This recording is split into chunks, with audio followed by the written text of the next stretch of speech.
Hi everybody and welcome back. I thought I would look at new and exciting skincare for spring. Now that the shops are open, these are the things that are going to drive you on counter to go and find new exciting skincare. And then from some of my favourite brands, so you won't be surprised to hear that. And a lot of them actually fall into that category of what I call single step skincare. That movement within skincare to pack as many actives into a single step as possible. These are all for the morning. So this is really interesting. There's the addition of peptides to existing cult favourites. There's a new range that's come to the UK that's both colour correcting and soothing and moisturising. There's the addition of vitamin C into a classic hyaluronic acid, and then there's a brand new ceramide. So this is partly sponsored by Origins.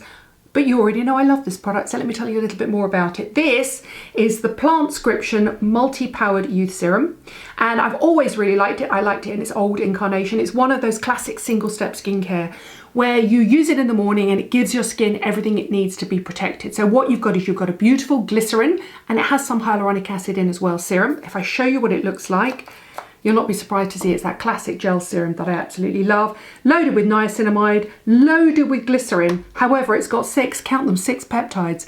Do you remember when I talked about, this is such a nice serum. Do you remember when I talked about how important single step skincare was going to become in the near future in the morning when you're really busy and you don't want to have to layer on multiple serums. You want a hyaluronic acid, you want a glycerin, you want them put together with a niacinamide. Preferably then you want a big hit of some sort of antioxidant and then loads of peptides. Well, this is it. 6 peptides. Let me just list some of them. It's got an acetyl hexapeptide 8, palmitol tripeptide 1, an acetyl octopeptide 3, a palmitol tetrapeptide 7, and a palmitol hexapeptide 12. It's also got a dipeptide in, which is such a long name I can't even begin to pronounce it, but I'll write it here for you. What I said about that cocktail of peptides is because peptides are this really exciting time in skincare now for peptides. What you need is you need a cocktail of peptides to try and tackle as much collagen and elastin synthesis as possible, but they've also got something called anagasis in it, which actually targets fibrillin production, and fibrillin is what keeps your skin firmly anchored to the muscles underneath. So it's really important if you get older, if you want to kind of prevent that sag. It's a great serum. It's an all-round, trust the brand, single-step serum in the morning. Put your SPF on top, your makeup, you're ready to go. That's what I really love about it. It's very, very, very clever. And I also love the fact that even though it's their best-selling serum, they've said we can make this better, and they've made it better, which is really interesting. Number 1. Number 2, let's have a look. Vichy have added vitamin C and a peptide to a hyaluronic acid. So again, you've got a morning serum. This is much more lightweight, very watery. So you will need a moisturiser over the top. But this is a 1.5% hyaluronic acid. It's got a vitamin C-G peptide, and then obviously the volcanic mineral water in as well. And it's a really lovely first serum. I think a lot of people have trouble with vitamin C's and serum, standalone vitamin C's, because they tend to have to be quite acid, and they can either be quite thick and quite gunky, or they oxidize really quickly. So I think it's really clever to put one of the new generation stable forms of vitamin C into an everyday easy to use serum. And that's a classic, slightly rich, typical, what would I say, sort of mineral 89 kind of slightly gloopy hyaluronic acid serum. It's one to watch out for, especially as we're going into summer now, when you want that little bit of extra antioxidant protection. What else have we got? Have you heard of the new Dr. Jart Cicapair range? And I've talked about this a few times on Instagram, but I don't think I've spoken about this on YouTube before. Now, cica, or tiger grass, is one of the hot active ingredients around at the moment. It's a plant extract proven to have an anti-inflammatory action in the skin, and originally found in traditional Chinese medicine, where the rumour has it, the mythology behind it is that they see tigers when they've been in fights rubbing around on this tiger grass plant, cica plant, and somebody thinks obviously it's got some sort of healing capability. Well, actually they did put it to the test, and it does have an anti-inflammatory action in the skin. And so many brands have a Cica range now. I mean, L'Oreal were one of the first companies ever to talk about it. So you'll find it in quite a few brands now. Well, Dr. Jart is a Korean brand. It's bought by the Estee Lauder group. And I think it's very interesting that you'll find Cica begin to trickle down into lots of different products. But the one product I want to point out to you is the Dr. Jart Cica Pair Colour Correcting Treatment. Now, this is an everyday moisturiser, absolutely loaded with the tiger grass. But the reason I want to show it to you is because, look, it's green.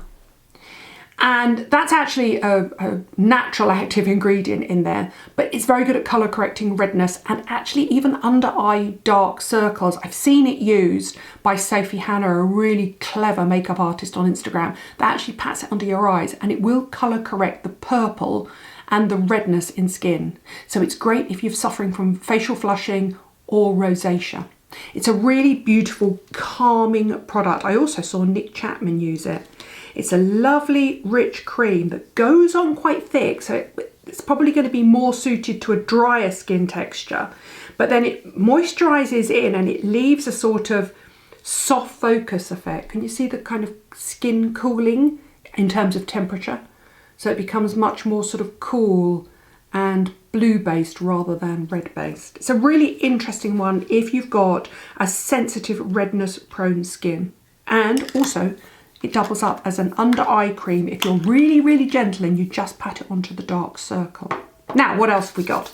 Indeed, I've got a brand new Ceramide. This is a triple action ceramide. So you've got 3 different ceramides in and a beta-glucan. And beta-glucan is derived from oats and it's calming and soothing. So I'm always a fan of these little moisturisers that Indeed do. And they're moisturisers with an added difference. And you know I love the Hydrolon. Well, this is a lovely lightweight cream moisturiser for summer, loaded with soothing beta-glucan, but 3 different types of ceramides. So this is one to repair your barrier function. This will be a lovely one to go on top of, say, the Vichy one, if you're looking to layer up your skincare. So you're looking for a hyaluronic acid with a vitamin C in it and a peptide, and then you just want a really nice hit of ceramide moisture to trap in on the top. It's surprisingly light, even though it's super effective. And then I'm going to finish with a product that I'm going to talk about for a reason, and that is the brand new Bare Minerals Ageless 10% Phytoretinal Night Concentrate.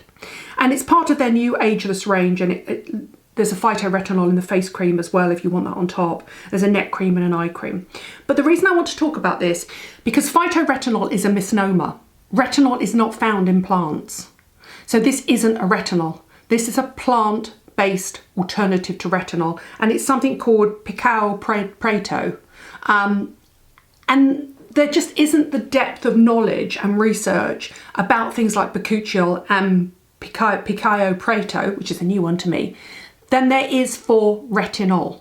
Retinol, retinoids, all those metabolic pathways of vitamin A. A lot of research has been done on that. Hardly any research has been done on the plant phyto alternatives. So when they say that this is just as effective, you gotta take it with a pinch of salt because it's simply not true.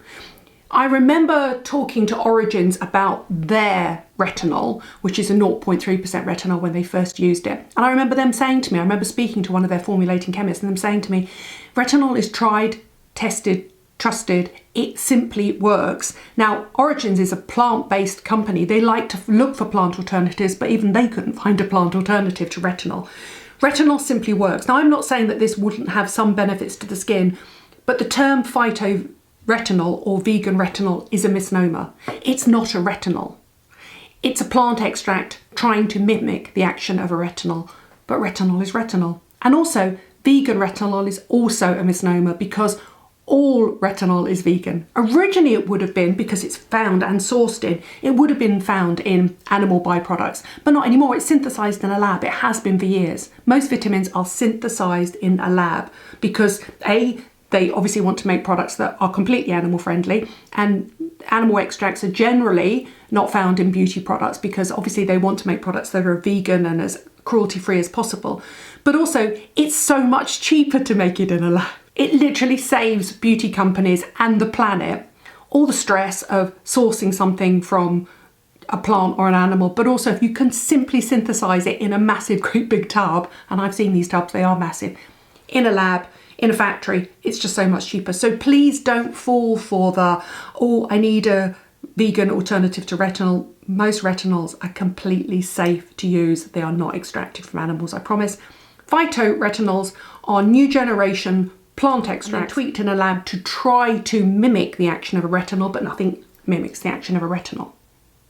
Not bakuchiol, not Picheo Prato. I have to keep looking at that. So much research has been done on retinol that you really have to trust that when something says it has retinol in it between normally 0.2 to 1%, it's pretty much guaranteed to give you the results you want. And some people would even say that you'd need to go to prescription strength after that. I don't necessarily agree with that argument. I think slow and steady wins the race. But please don't fall for the phytoretinol, vegan retinol argument. It's misleading. It's slightly marketing led. Anyway, they are my new and exciting products available on the high street. Thanks for watching, thanks for subscribing, and I'll see you soon.